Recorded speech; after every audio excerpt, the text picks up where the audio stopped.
The sponsor of my stream and podcast is DistroKid. If you want 10% off on your first subscription with DistroKid, release your music to the world on every major music platform. Make sure to go to my website, andrewvanzark.com, and click on the discount link under the tab of DistroKid.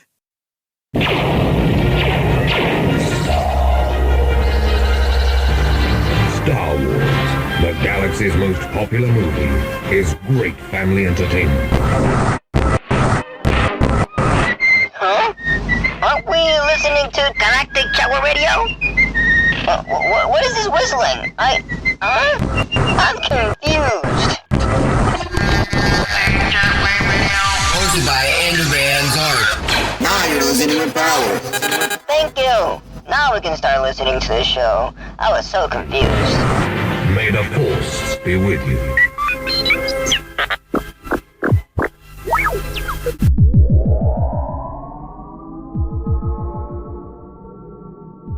Alrighty. Hello, and welcome to Galactic ChatWave Radio. I'm Adam Van Zark, and this is your safe space to discuss Star Wars, music, and other geeky topics. So, today's episode is going to be dedicated to fan theories that have, made its way to the big screen. There's a lot of awesome stuff running right now. Like, for example, Darth Jar Jar Binks. Darth Jar Jar Binks have been one of the most awesomest thing ever. And, as long as I can remember theorizing for Star Wars, it has been such a great thing to have these theories become not necessarily canon. Some of them do become canon, but not necessarily canon, but at some extent become, part of the big world of Star Wars, And Lego Star Wars has brought us one of the most iconic theories of the entire franchise, One of the most iconic ones is Darth Jar Jar Binks, and we clearly saw that on Star Wars Build. I think that having all these theories in the world of Star Wars become reality, become part of the big screen, the small screen, the books, and everything is, and the video games, because the video games are not left behind, So it's a thing, That's okay, Marissa, that's okay. No worries. It happens. Sometimes we get lost and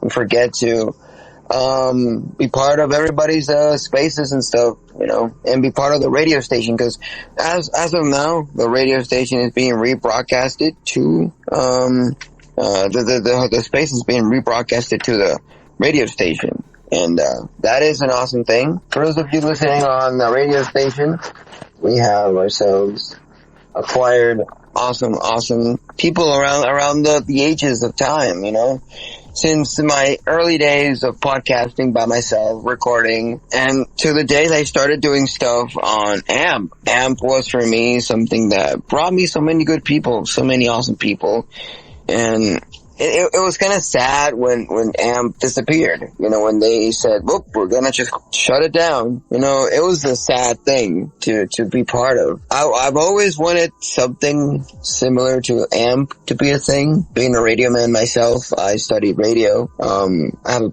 humongous passion for radio. I spend more time listening to radio, whether FM, AM, or online. I don't count DAB because we don't have digital radio on my island. We can receive, but there's no local station doing, digital radio around my area. So having AMP was the greatest thing. And if anyone's interested, I do my show also on Blast Radio. And what's the awesome thing about Blast Radio? If you check out their commercial, Blast Radio has a microphone that, with a push of a button, you're broadcasting to the internet. A push of a button. No need for fancy antenna. No need for fancy broadcasting software. No need for fancy equipment or anything. Just buy their microphone, press the red button, and you're on air. I don't have the mic itself. I got the minimalistic software that they use, the broadcasting software.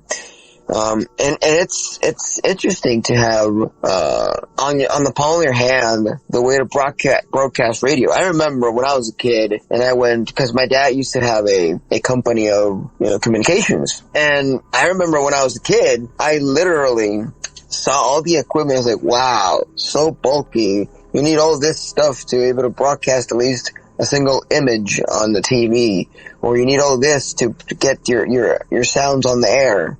And now seeing Blast Radio and seeing that with a push of a button you can go on air, what we have with AMP, man, those stuff just blow me to a degree that I never thought I could do radio straight from my bedroom studio. I thought I was just gonna be able to make music, sure, because I've been composing music for like a long time, but shamelessly promoting on June 1st, I'll have a new single coming out called Critical Hit, if anyone's interested.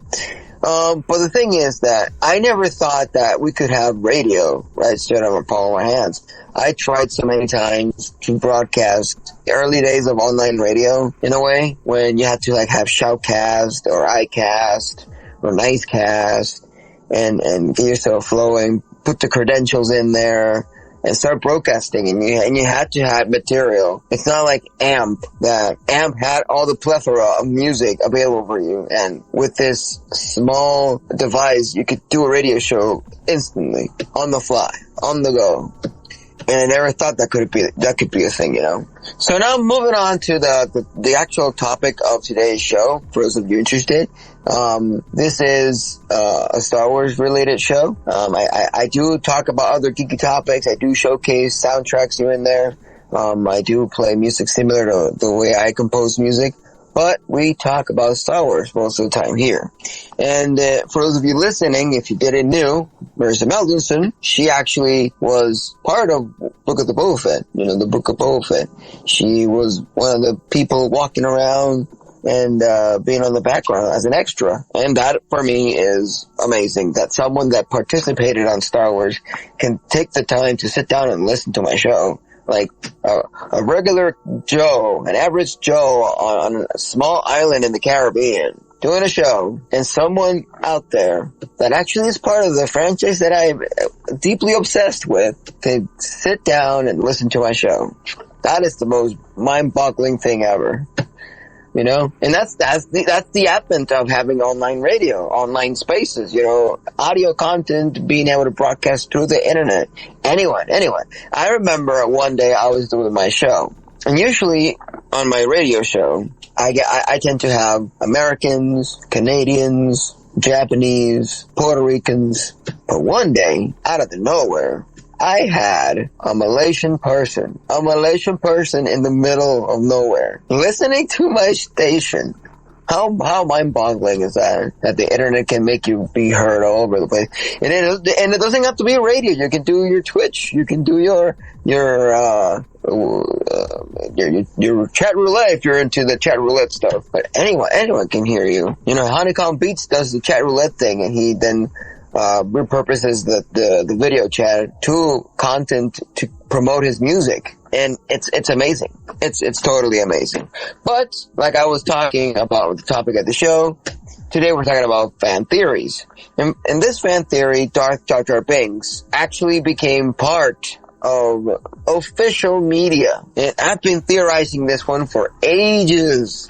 And I mean ages. And finally, Disney said, hey, let's give them some of that Darth Jar Jar Binks, The story of Darth Jar Jar Binks is pretty interesting if you ask me.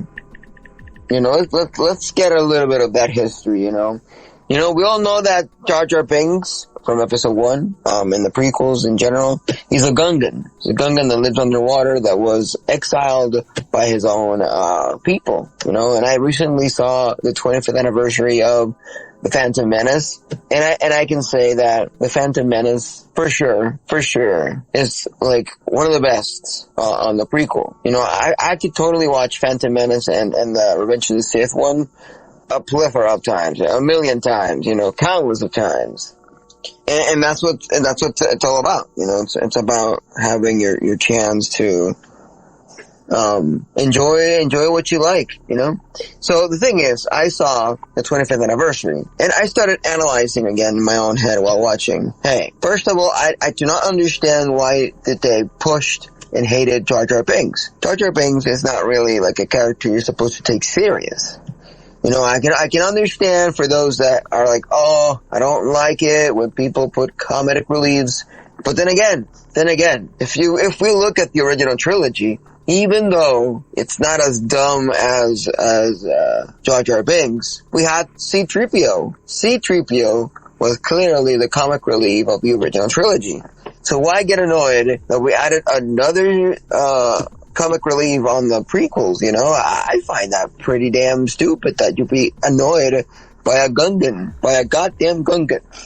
I don't see why would someone be completely annoyed by this. But sometimes it is what it is, you know? And one of my thoughts with Jar Jar Binks is that Jar Jar Binks was there not just to entertain the little ones and make things awesome. And also, welcome to the show, Bad Kids, with this legacy. Welcome to the show.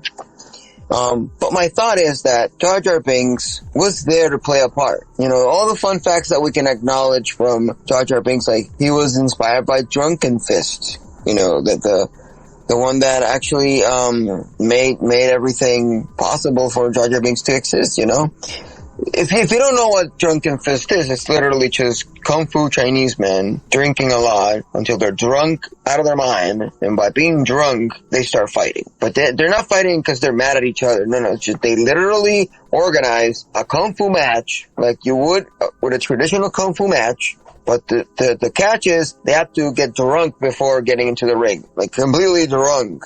It's if you ask me, that's like parodying Kung Fu. It's like, I gotta get drunk before I get the Kung Fu because I'm not myself without them booze. I'm like, come on, who the hell thought of that? Who the hell thought of that? Probably that maybe someone got to a Kung Fu fight and he drank too much before, and then he saw the potential that he felt stronger out of drinking booze. I don't know. Makes no sense to me. Makes no damn sense to me. But the thing is that that's one of the inspirations for Jar Jar Binks. And there's a plethora and a lot of things you can note out from Jar Jar Binks. But in my opinion, alright,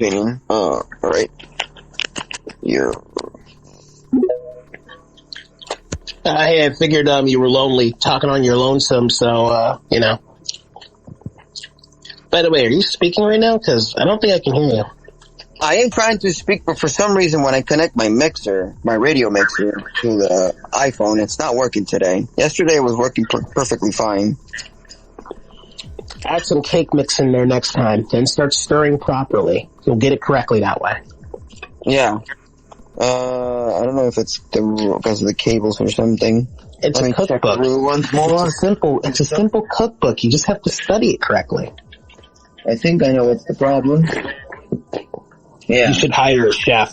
You're not doing this right. Yeah, that's the problem. But anyways, the thing is that I love how Star Wars is now, like, acknowledging fan theories, even if they're doing it through Lego. I'd love that. Oh, Darth Jar Jar. It's been so long. So long, finally. Darth Jar Jar. This is perfection. Totally. This is like a dream come true. Like, I remember, like, it was like maybe 4 to 5 years ago when I started actually podcasting seriously, that I did a whole show based on Jar Jar Binks. And, I started, theorizing it, talking about it in social media, searching for a lot of books, and people that would write blogs and stuff like that. And I started analyzing a lot to the point that I was like, I wish this became a thing. Cause it makes a lot of sense. It makes a lot of sense, you know? Isn't Jar Jar Binks the whole reason why Palpatine got so much power in the Senate? I think so. I think that's how I see it. He's actually, not, all the people in the Republic, Galax, voted them in. Sorry, gave them emergency powers via democratic vote. Jar Jar was just announcing it. Exactly. Yeah. And he gave some documents to Palpatine. That's a common complaint from prequel haters, that they think it's dumb that he gave Palpatine emergency powers when he didn't. If like Jar Jar could give Palpatine emergency powers of his own, like power and not of the equal approval of the people, then it can't be a democracy. That just wouldn't make sense. Honestly, in a way, I don't see a democracy in the Republic. Well, that's how the narrative establishes it, but you could say it's not a real democracy. I mean, yeah. I literally don't see the democracy for the reason that most people in the Senate were just, this is it, and that's it. Same with the Jedi Council. This is it. Screw you. I don't care what you think. Well, the Jedi are Republic citizens. They don't really, the only real influence they have is, that they try to keep the peace between, like, neighboring people. And if the people decide to go to war, the Jedi will step in and, discipline them with their lightsabers and the Force and stuff. Exactly. Yeah. And the only reason why they could do any of that is because the Republic requests them to do it. So it's not even really, they're peace officers according to George, but it's not even really like they're government sanctioned anything. They're just citizens. It's like if the government hired magic wielding monks to travel around the world and make sure that World War III doesn't happen. That's what it is. Now that you put it that way, it's really mind-boggling. I know. It's silly. It sounds silly, doesn't it? Star Wars is silly in a way. In a way, yeah. Like, who would have thought that a laser pointer can kill someone? Yeah, well, look at it this way. If you're an all-powerful government, Galax, and you see that there's these magic-wielding monks that just exist within your society, wouldn't you exploit that for your own? I'll be like, hey, come here. I need you to be my friend. Can you do this? Yeah. Especially if I find out that they can mind control. Be like, hey, can you tell that chick to come here and kiss me? What the hell? And they say I'm evil. What the fuck? That's what happens when you overthink the Jedi powers. Mm-hmm. No. Yeah. I mean, technically, if anyone wanted to put in the time, they could just learn the Force themselves and not rely on Jedi squarely, but there's two factors. One, if they don't learn self-control, which means no attachments, there will just be a bunch of angry dark acolytes out there, or Sith. And two, certain people have more potential than others depending on how much midichlorians they have, meaning that even though everyone could learn the Force, some people just have the advantage. So, yeah. Yeah, exactly. And that was established clearly on Ahsoka. And I love that Ahsoka actually got that, actually, that was established back in the 1980s, with Lucas. What I'm impressed about is in all these years, Galax of Disney just not listening to George, Dave Filoni is taking George Lucas' Star Wars lore and implementing it into Ahsoka. I love that actually. As a Lucas fan, that was great. I mean, was it the best well executed? Was the story perfect? No, there were lots of flaws, but I'm glad he added Lucas lore in there. I need more of that. No, for sure. And I do agree that George Lucas' story should be more into it, into the whole story that has been told with Disney. And second, I've been hearing around, I don't know if the rumors are true, but I think George Lucas might be back, at least for one installment. You saw the Star Wars Theory video with the creator of the lightsaber, where he said that he heard Lucas will be working on a Star Wars show. We've been hearing that rumor for a couple years that Lucas is going to show up for a show, but everyone doubted it, and now it's becoming more prevalent, so it may actually happen. Exactly. That's what I'm thinking. It better not be the Acolyte. I already made a vow I wouldn't watch that show. I hope it's, because if it is, that means I have to watch it, because I'm a George Lucas fan, so obviously I have to break that vow and actually watch that show, which the premise they were giving us just turned me off from it when they said that one of the people working on it, one of the actors, Galaxy, said Star Wars is not about good and evil. Like, automatically, yeah, no, I'm not watching this. That alone just turned me off from the entire thing. But look, if Lucas is working on it, I might give it a shot. I'm giving it a shot just for the fact that I'm extremely into everything that has to do with Star Wars. I don't care if it's bad or good. I just watch it, at least to criticize it. Yeah. Because in a way, I kind of dislike when people say, I hate this. And I'm like, why? Just because Bob said so. Oh. Yeah, no, I may criticize things, and I may criticize, current day politics and current day entertainment and stuff. I may do that, but I like to think for myself, and, I feel like everyone should be free to do the same. So, if you like something I don't, or if you're open to something or have a different point of view or different idea, I'm not going to look down on you for it or hate you for it or any of that stuff. I only hope that there's civility in discussion and that, you know, we be fair with each other and we be friendly. My issue was never disagreeing with anyone. It was, you know, being insulted and looked down on for not sharing a point of view. Exactly. Yeah, I see what you mean. Yeah. But, you know, there's been a lot of people that in many points in times that they say, oh, Star Wars sucks, Disney sucks. And then when you ask them, they would literally just quote something that either Star Wars Theory said or maybe a random YouTube video they saw. Or they're just mad just because they don't like Disney. But then again, just because Disney is working on it doesn't mean everything is bad. I think everything that has gone through Dave Filoni's hand and mind has been pretty decent and good. Yeah, not everything Disney Star Wars has done is bad, like Star Wars Rebels. It has flaws in my opinion, but it's I think it's on my list of favorite Star Wars shows. It's a good show. I don't agree with everything, and I think Dave Filoni took some liberties in certain aspects of lore, but overall, good stuff, well-written characters, fun experiences, good adventure, you know, and it has one of my favorite moments, Vader versus Ahsoka. Love the season 2 finale. Yeah. Fulcrum. Mm-hmm. Fulcrum, yeah. Yeah, I think that, thanks to Dave Filoni, we have one of my favorite characters, Ahsoka. And yeah. Well, technically, thanks to him and Lucas, the two of them are the reason why, Ahsoka exists. But yeah, no, you're right. Yeah, and one thing I've been telling lots of people that are not that into Star Wars, but they enjoy Star Wars, is that I saw from a mile away that Disney was going to buy eventually Star Wars, just for the fact that the only best ride of Star Wars was located at Disney. Star Tours? Yeah.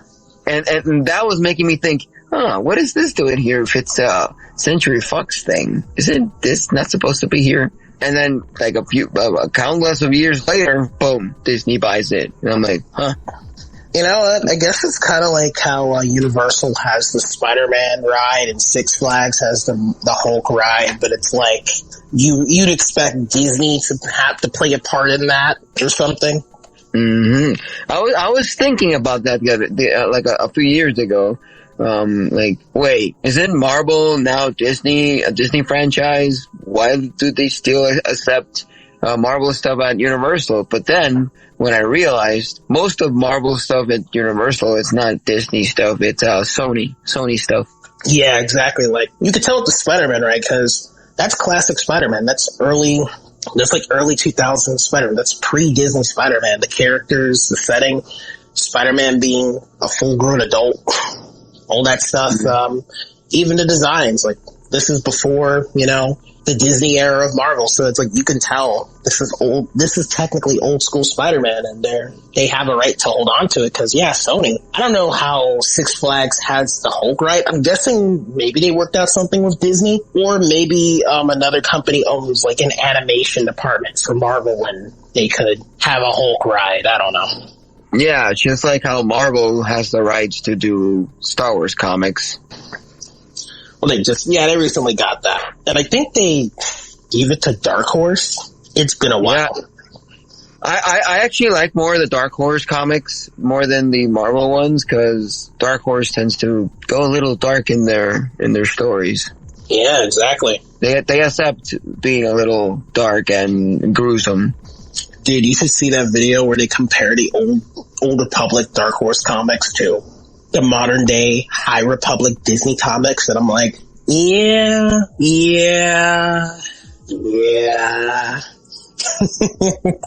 I own physically a few Dark Horse comics, specifically some that people are hoping that they connect them to the film that they're making of Dawn of the Jedi.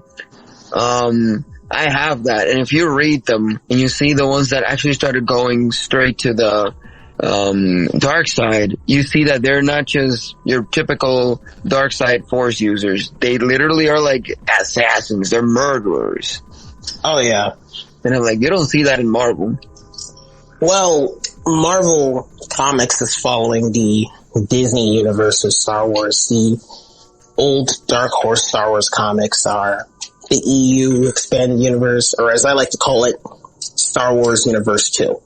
You know, or Earth 2. I don't know if you're familiar with DC's multiverse structure, but there's Earth 1, Earth 2, Earth 3. That's, yeah. Earth, like Universe 1 is... I'm aware. Yeah, Universe 1 is Lucas canon. That's all 6 films. That's the Clone Wars. That's his plans for his sequel trilogy, which Disney didn't do, which still makes me angry. You know, that's his universe. And everything else Star Wars within the Star Wars multiverse. And yes, there was a Star Wars multiverse under Lucas. Don't at me, EU fans. I don't care what you say. I know the facts. Anyway, like I was saying, everything else after Lucas's universe, it's all parallel universe stuff. It's all alternate worlds. And Disney currently is the only active Star Wars universe because Disney decided we're going to get rid of every other Star Wars continuity, including Lucas's. So we're just stuck with Disney canon right now. Yeah. Not the biggest fan of that, but, you know. I agree. I'm not the biggest fan also, but I do love still Star Wars a lot, and I still consume a lot of the content. But one thing that I would have loved to have seen in Disney canon was the books they did before Disney ever bought Star Wars, where Luke Skywalker almost fell completely to the dark side. Dark Empire? Yeah. I've actually I heard it completely on audiobook, and I'm like, that would have been a great story to have seen in the screen, because Dark Empire, the way that Luke Skywalker struggles with his self, like, should I be in the dark side? I shouldn't be there. No, I gotta, no. It's such a great monologue and dialogue. I mean, Luke had this plan in Dark Empire, which was, I'm going to join the dark side and create this elaborate plan to take out Palpatine, you know, just lower him into a false sense of security. But in the process of doing that, Galax, he got tempted by the dark side. And I'm going to be real with you, man. A dark side Luke Skywalker is a lot scarier than Darth Vader. I don't know why, but whether it's the book or the comic, dark side Luke Skywalker scares me. Oh, for sure. Like, I think, because in a way, Anakin still had a soft spot, but Luke Skywalker, he is dead on serious when it comes to things. Look how he trained Rey. He was like dead on serious. No, you gotta do this. Fuck off if you don't do what I tell you. Oh yeah, that was something I noticed when watching The Last Jedi. Is that they gave Luke a couple more quippy lines because, you know, modern writing anyway. And I remember I was like, this is a little funny, but there's something off about this. I made me realize, oh yeah, Luke's not a jokey character. Not saying Luke doesn't find himself in some comedic scenarios. That happened in the original trilogy where, you know, there were some comedic scenarios with Luke, but he himself, the personality, the character, he's not a jokester. He's not cracking jokes. He's a fairly to-the-point, serious character. It's like, so we have Luke cracking jokes with Rey. I'm like, look, as funny MCU-esque as this isn't Luke. He's not a character that cracks jokes. Not saying you can't write funny scenarios and put him in them. You can. Heck, there is a good example of that in The Last Jedi where R2 shows a recording of Leia, you know, and R2 curses and his droid speak, and Luke says, watch the language. That's a better example of the character, despite me hating that movie. But at the end of the day, having him joke about Jakku being a place that's in the middle of nowhere, it's like, yeah, no, that's a bit out of character. He's not a jokester. Yep. I think the prequels, I mean, not the prequels, the sequels have so many missed opportunities in so many shapes and forms. You know, I'm not going to curse, but yeah, a lot of missed opportunities. Too many, honestly. For sure. Especially when I made my girlfriend watch the entire... You poor soul.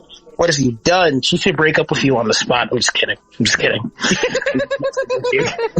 But I literally made her watch. She used to listen to my radio show pretty often and be like, hey, you know what?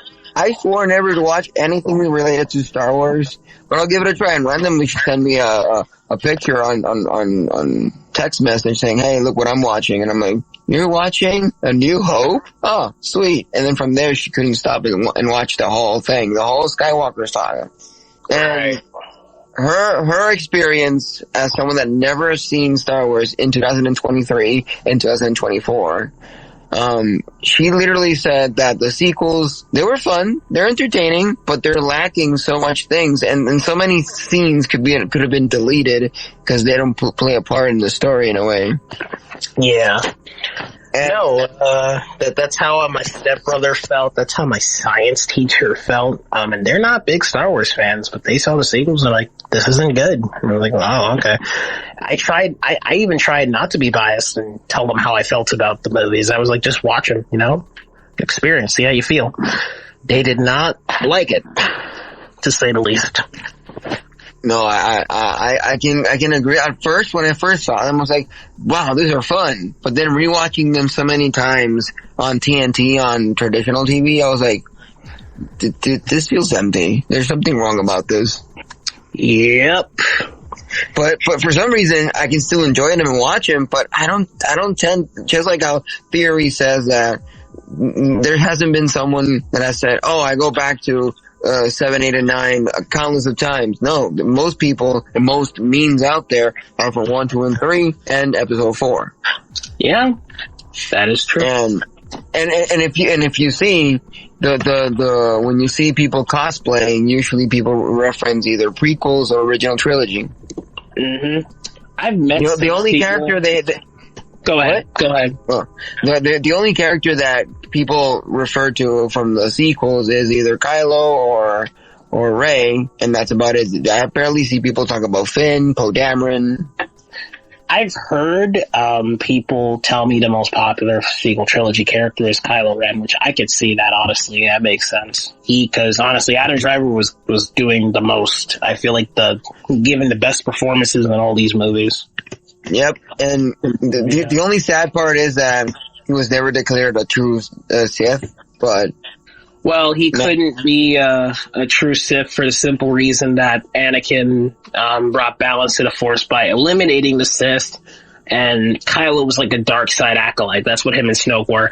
But honestly, that consistent rules don't mean anything because they resurrected Palpatine in Rise of Skywalker. So I honestly don't see why Kylo can't be a Sith at that point. If Sith can come back from the dead in Disney canon, like they can in the EU, then why can't Kylo Ren be a Sith? Why can't all these dark side users be Sith at that point? You kind of shot yourself in the foot there, Disney.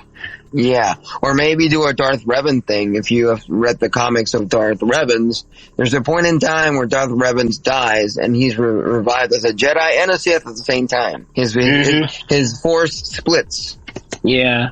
So they could probably do something like that, because technically in Rise of Skywalker and all that, he did redeem himself. So I think that that could be a good story. Maybe a what if, because I think that the Darth Jar Jar Binks Lego film could bring us to the what ifs. And so many people have seen the trailer and has commented that this could be a perfect what if series, even if it's told in Legos, all comedic and with a bunch of jokes and whatnot, because I'm pretty sure there's going to be lots of jokes, because he's a you and a hutcha, that's a thing, the jokes are going to be there. It's Lego. What do you expect? But I think that having a lot of what ifs in Star Wars could be good potentially, because in my experience and as I've heard around, that Star Wars Vision was really highly acclaimed when it came out, Volume 1 and 2, and I still think that they should do more, but instead of making completely out of nowhere new stories,